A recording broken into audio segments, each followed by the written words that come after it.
We have got this BMW X5. This is the 3-litre diesel, the M57 engine in the E53 chassis. So, bit of a tongue tie, but this vehicle has been in to 3 other garages and they cannot get their head round why the air conditioning is not working on this BMW.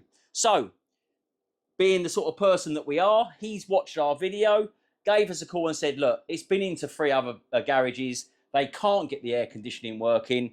And the first thing I said was, challenge accepted. When can you drop it down to us? I'll get it sorted for you. And guess what? It's now in our workshop. So what I'm going to do, guys, I'm going to take you through the steps we take on this vehicle to diagnose an issue. And it's very, very simple. I follow the same process every time and we get the same outcome every time, a fixed vehicle. So we're going to take you along for the ride. But first things first, guys, whenever we get a vehicle in, the most important thing is to make sure there is gas in the system. If there's gas in the system, it's going to be very, very unlikely that we have got a leak inside here. When they come in with no gas in, first thing I would do is put the nitrogen on, soapy water across everything, or the dye that we inject, and then we will check for leaks on this vehicle. But we are at over 6 bar of pressure. It would be very, very unlikely that we will be looking for a leak on this vehicle. So then what we would then do, first things first, just to recap, we've got gas in the system. The second thing we will do, we will get a diagnostic read to see the live data. And then what we will do, we'll start the vehicle up, we'll push that AC button and make sure that the live data sees that that button is being activated on or off. Because without that activation, none of this will work. Third thing we're going to do, but we're going to take you through this, will be that pressure switch. Because we've got gas in the system, we can see the button working. The only other thing that will stop that system working will be the pressure switch before it allows the compressor to start working. So if that pressure switch is working, then we're going to move down to the compressor. So let me take you through the steps as we do it on the live data, and we will show you what we're going to find. Okay, so what we need to do is push the aircon button and make sure that it's reading that the button has been activated on the live data. So now we've got gas in it. Second thing will be to activate on or off the button to see if it's working. Right, so I'm going to activate the button now. Let's see in the live data if it becomes active. So ready? That is the button on for the air conditioning. You can see clearly that button is working because we are now active.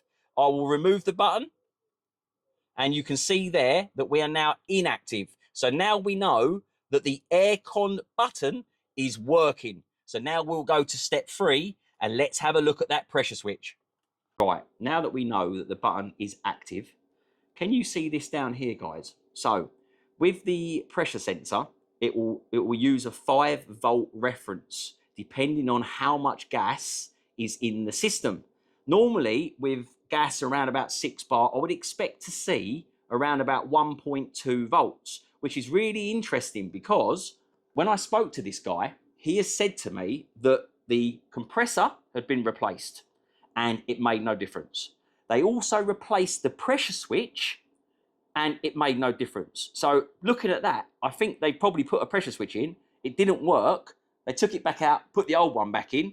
But what's really interesting, we've got nearly almost a 5-volt reference when that should be reading around about the 1 volt, 1.2 volts. So I already know we have a pressure sensor issue just by looking at the voltage. So with these pressure sensors, this one here, I believe, is a 3-pin. So you will have an earth, and then you will have 2 5-volt circuits to that sensor.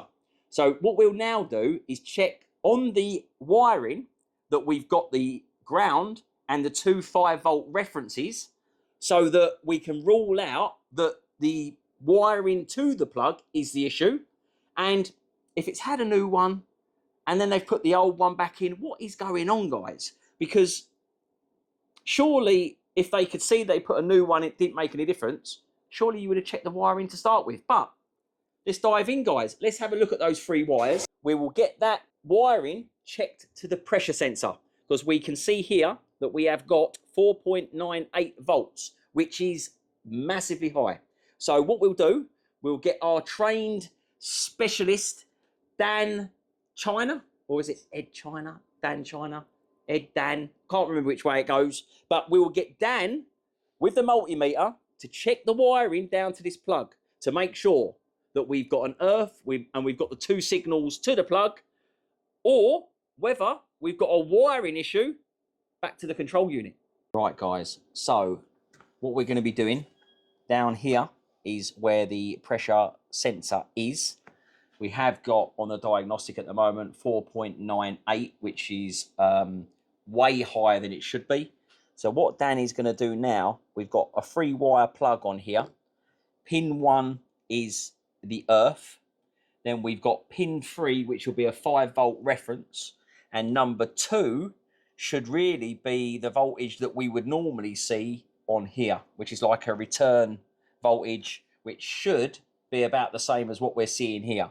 So Dan is going to basically test this sensor with it in situ, and then he's going to take it out and test it just to see if we get any difference with it connected or with it unplugged. I'm all set up with my fluke. I've got my little wire diagram there. Yep. I've got my snap-on. Now we've got good voltage on this, especially on a BMW X5, because they like to suck battery voltage. I like that, Dan. I like that. Otherwise you get false readings, and you want to be set up properly. So we'll jump into it. So we know what some of these are at the moment. So let's have a little back probe on these. So I'm going to go to 3 first. So my fluke is showing me 4.99 volts, 5 volts. Yep. So we know the 5 volt is good. So pin 2, 5 volts, which ties in with what we got on the auto. Here, give or take. I'm going to stick it in 1 anyway. So we can see what the earth value is reading. Well, that shouldn't show 5 volts. Right. So there is a problem from the beginning. On that earth, on that pin, which is pin 1, we were showing 5 volts when there shouldn't be any voltage on the ground whatsoever. So that's strange. Now I'm going to unplug this and have a little look. So we're going to measure from the ground that should be in this plug, which we know is there. So pin 1 is ground. Pin 1 ground, and then we're going to measure what's on. It was on pin 3, wasn't it? Yeah. Pin 3. 0. Right. 0. There we that's go, interesting. guys. Let me just check on the other one as well, just in case I've got my wiring diagram mixed up. No, look, 0. There we go. There's no ground. There is no ground on that pin. So I'll tell you what we'll do, Dan. What is going to be really interesting. We're showing 5 volt because that's unplugged. We'll plug it back in and it will go to 4.98. Let's introduce a ground to pin 1 and see if that pressure sensor changes. Yeah, that's a good idea. Yeah, we'll do that. All right. So you can see that sensor plugged in, we're at 4.98 volts. We are going to introduce a ground to pin 1, and then we will see if that sensor changes. So we're just going to back probe pin 1. Dan is just going to give it a chassis ground, and let's see if that sensor starts reading correctly. What we're going to be using is the power probe, so be very, very careful. All we are going to do, if you push it forward, we're going to get power. If you push it backwards, we're going to get a ground. So what we're going to do now is we're going to introduce a ground to the pressure switch, and let's see if we have a reading that works. Let's do this 1 second, Dan. Right, live. Give it a ground, Dan. Look at that. Right, guys. So we know full well we have a wiring issue from the pressure switch, because now we have an accurate reading on the pressure sensor. So, Dan, that means only one of 2 things, my man. We've got a problem with the wiring, or have we got a problem with... Yeah, the heat control module. Which is based inside the vehicle, and that is that climate control module, which I hit the button on earlier. So let's get the climate control module out and see whether it's the wiring or the control module. Guys, so we're in the process of swapping out this climate control module, and to remove these, it's very, very simple. It was 2 plastic trim tools, one either side, and you can see it's got just a little clip there on either side, and that will come out. So what we've got here is potentially just 4 clips on the back. Be careful with these because they can break. Don't pull on the wiring. They are just basically push and roll. You can really see it, but the wiring's not long enough really for us to try and pull it out any further, but it will just give you an idea that when you swap these over, it's not that difficult to get out. Blue tab there. Yeah. Push him down, and the one comes over. Nice and easy. Same on this one. Push the tab down. Slide it over. This is one that's very fiddly, easily to break if you pull them wires. Don't pull the wires, pull the plug. It will come out if you've got nails. If not, just a little flat blade screwdriver to lift it up slightly. This one was. But this one is very tight, isn't it? Yeah, we don't like this one. In fact, I didn't bring my screwdriver with me, but let's give it a quick go. It's one of those that you think you're there and it doesn't want to come, and it's literally, there you go. Perfect, Dan. You do just squeeze and pull, but it's just so tight. Yeah. And that is the climate control module taken out of the dash. Now, Dan, what did you find when you checked the wiring from the pressure sensor back to that control module? So we did run a wire back through to test for continuity. It was 0.6, 0.7 ohms. You know, it's perfect. I didn't load test it, but I'm not worried about that. It's good enough for me. So for me, it was always going to be this module. Yeah. So little breaker's yard down the road, pop down there. And we must say a shout out because it wasn't overly expensive. But obviously I'm not going to say too much because every time I say somebody a price, everyone goes, oh no, I can get it for this, I can get it for that. But it wasn't overly expensive, guys. And you can't buy this new anymore from BMW. Yeah. So totally before anyone says we can't, why didn't you get a brand new one from BMW? No, it's because you can't buy them. They don't supply them anymore. Exactly, guys. So just to recap, we know the wiring back from the sensor to the control module is good. We are now going to fit the brand new second-hand module that we can't get from BMW, and we will see if that pressure sensor reading goes down from the 4.98 volts back to what we were seeing around about 1 volt down when we introduced the ground to it. It was about 1 volt. About 1 volt. So we will be really interested to see if this works. Right, Dan. So we have the control unit changed. Now let's see, guys, if this pressure sensor is now going to work after we have swapped this out. So let's have a quick look on the live data. We're going to look in the aircon control, and we want to see, there we go. We have got 1.1 volts, which is where that is reading from the gas inside the system, which we know that we have got. So does that mean, Dan, that now we've got gas, now that we've got a pressure switch that now has a ground that you found an issue with because of the control unit, does that mean the aircon's going to work?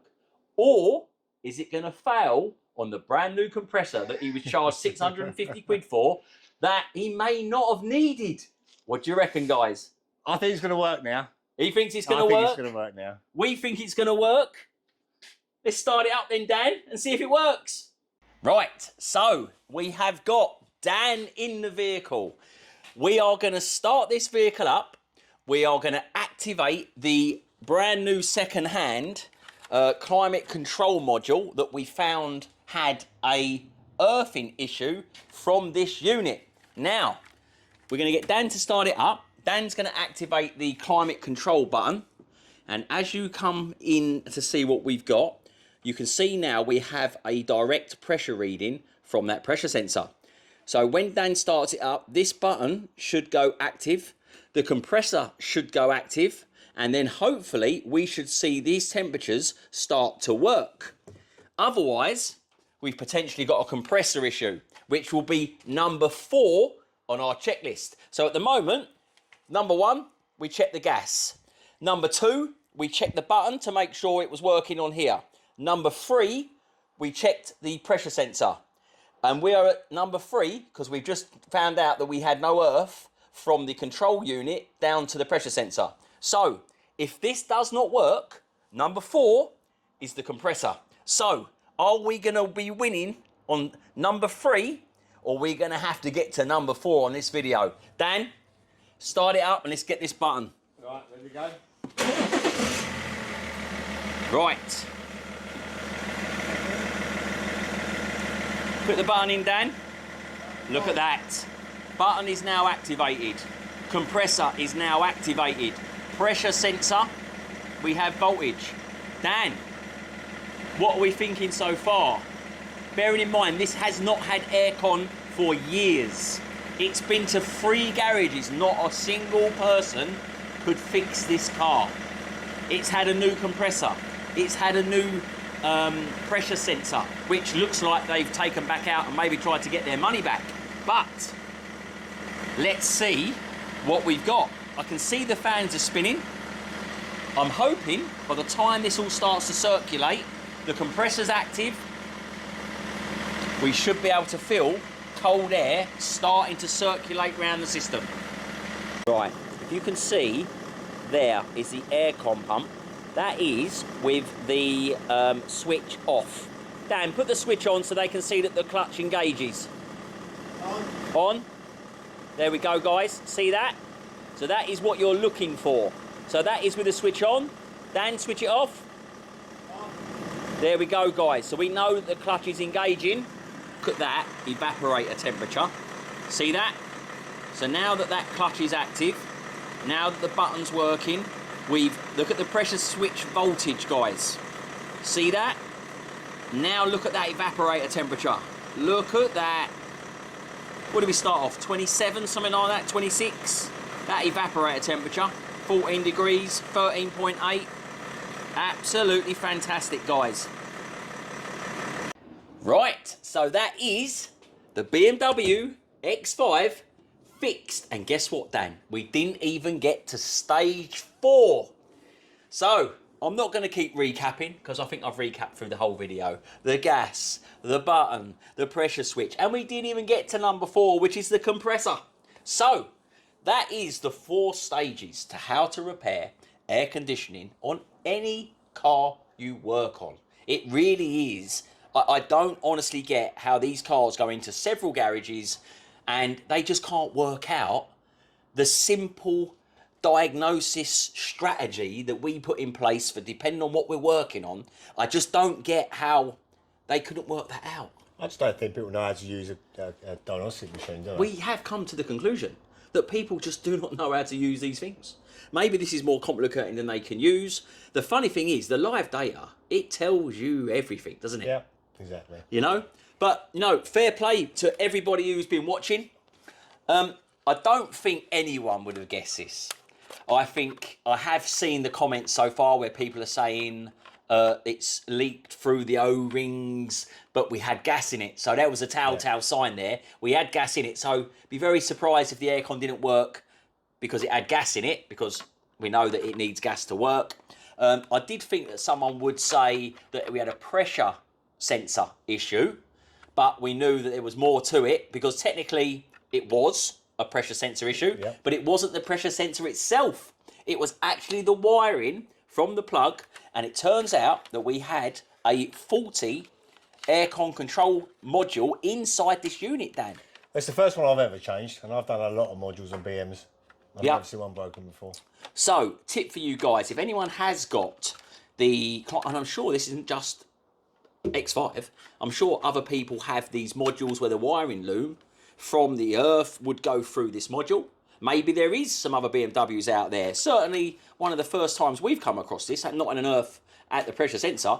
But if you do see 4.9 volts or a very high reference voltage for your sensor, you know, sensor being the first thing to check to make sure, but then it'll be wiring back to this unit. So something as simple as that. But we do appreciate everybody's comments. We appreciate the likes, the shares, the subscribes.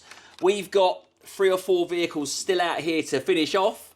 And I love the fact that we've had, over the last 3 or 4 days, we've had people travel some distance, haven't we, to come and see us. They don't mind travelling, do they? They don't mind travelling for some proper diagnosis. So a shout out to the subscribers. We had one from Croydon the other day in an RCZ. We've had a guy come from the other side of Essex with a Galaxy, which were the dry solder joints. We've had another one for a Cougar, which had driven quite some way to get us. And the great one, we had a motorhome from Gloucestershire. It was. So guys, what can we say? Proper diagnosis. I hope these videos help you guys, and we'll see you on the next one.